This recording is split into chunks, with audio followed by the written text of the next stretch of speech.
এ কি পাত্র নাকি? বাড়ি চালান দিয়েছে সুগার ডিগ্রি চলতেছে। হ্যাঁ, বয়স তো কোনো ব্যাপার না। আমার মাথার চুল পড়ে গেলেও আমি মনের দিক থেকে এখনো অনেক করছি। আরে চুল পরে যাওয়া এটা তো কোনো ব্যাপার না, এটা এখন আধুনিক যুগে এটা তো ফ্যাশন। আমি কিন্তু এখনো বাংলা সিনেমা দেখি, হিন্দি গান শুনি, টিকটক দেখি।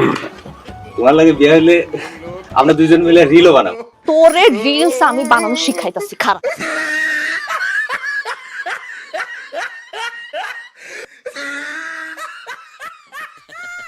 এই রান্টু খারাও, আমি তোর পারতেছি না। আপনার নাকি লিগা আপনার না খুশি?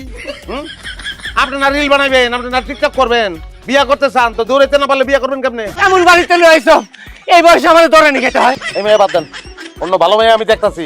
হ্যাঁ, না না, অন্য মেয়ে তোমার দেখতে হবে না, আমি এই মায়ের লগেই বাসু করবো। আরে বাসরের চিন্তা পরে করেন, কবরের চিন্তা করেন। ওই যাইছে মারবো কিন্তু, এই খারাপ। মারবো।